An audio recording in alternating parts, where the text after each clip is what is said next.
You know that feeling the moment your paycheck hits your account. That quiet thrill mixed with annoying tension, like standing at the edge of something both promising and fragile. If you're someone who cares too much, you feel it deeper than most. It's never just about the money itself. It's about what it represents. Security, validation, proof that you're managing life well enough, that you're keeping up, that the people who depend on you will be okay. And yet, in that moment, there's a subtle danger if you don't handle it consciously. The paycheck can slip through your fingers, taking peace and clarity along with it. There's a routine, a mental and emotional ritual, that the most grounded people follow every time money lands in their account. And for someone who overcares, learning it can quietly transform the way you relate to yourself and the world. The first step is simple in theory, but profound in practice. Pause. Instead of opening bills, apps, or social feeds, take a moment to breathe. Feel the money without judgment, without expectation. This is harder than it sounds for people who care too much, because your nervous system is wired to anticipate emergencies, to respond to need, to act before reflecting. Science calls this hyperresponsiveness. Your amygdala is in overdrive, constantly scanning for danger or obligation. Most of the time, your paycheck arrives, and your brain automatically triggers. Someone needs this. Someone is relying on this. Something could go wrong. Pausing interrupts that automatic cycle, allowing your prefrontal cortex, the part that plans, reflects, and reasons, to step in. Next comes acknowledgement. Recognize what this paycheck actually represents. It's not just a number. It's the culmination of your effort, your resilience, the sleepless nights, the anxiety, the moments you push through uncertainty. For people who care too much, this step is critical because we often undervalue ourselves. We give, we worry, we solve problems for others, and we rarely honor our own work. Psychologists call this the scarcity mindset, the automatic belief that nothing you do is ever quite enough. Acknowledging your effort rewires your brain to register worth independently of others' needs or expectations. It's a small, almost imperceptible act, but it changes everything.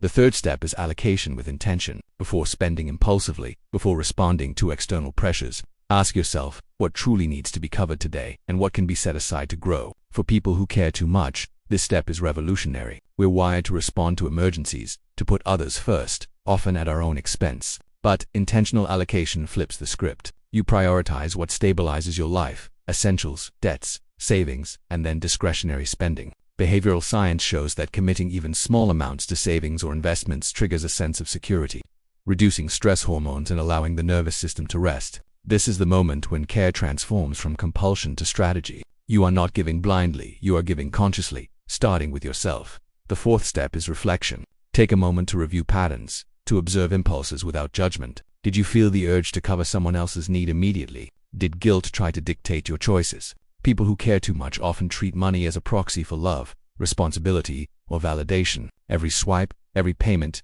every investment carries a hidden emotional charge. Noticing these impulses gives you the power to respond differently next time. It's like walking through a room of mirrors and learning which reflections belong to you, and which are just shadows cast by the expectations of others.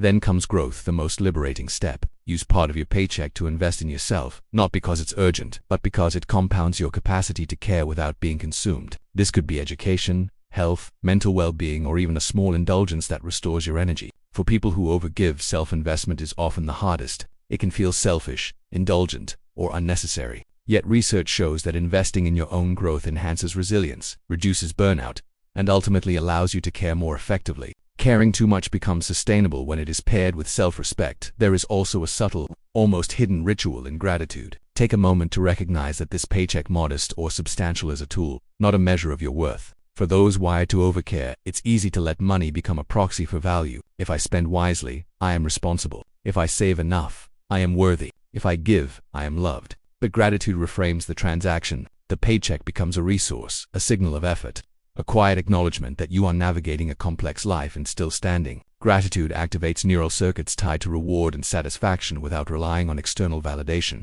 In other words, it teaches your nervous system that you are enough. And here lies the cinematic truth. Following a deliberate payday routine doesn't just change your finances, it transforms your psychology. It interrupts compulsive patterns. It restores choice. It allows care to become intentional rather than obligatory. The paycheck stops being a source of anxiety and becomes a signal, a tool, a reflection of your agency. The small steps, pause, acknowledgement, allocation, reflection, growth, gratitude, create a rhythm that rewires the nervous system of someone who cares too much, allowing them to navigate responsibility without surrendering their peace. Yet the transformation is not immediate or linear. You may find yourself slipping into old habits, spending to soothe, giving to prove worth, overextending to maintain approval. That is normal. What matters is awareness. What matters is returning to the routine, like a musician practicing scales day after day, note by note, slowly building mastery. Neuroscience shows that repeated patterns strengthen neural pathways. The more you follow this mindful approach to payday, the more it becomes instinctual. The more your care is channeled with wisdom rather than anxiety.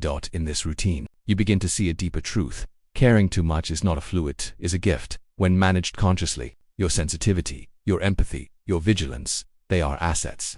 And money, which once felt like a pressure, becomes a tool to align those gifts with intention. The paycheck is no longer a fleeting dopamine hit or a measure of approval. It is a moment to pause, reflect, honor, and grow. It is a small but powerful act of self-care, repeated consistently, that transforms how you relate to yourself and the world. So tonight, when you think about the next payday, ask yourself, what if every time money arrived, it wasn't just a transaction, but a ritual of care, beginning with yourself? What would change if you paused before spending, acknowledged your effort, allocated intentionally, reflected without judgment, invested in your growth, and felt gratitude? Because the real power of a paycheck isn't in the numbers, it's in how you allow it to reshape the way you care, the way you live, and the way you honor your own worth.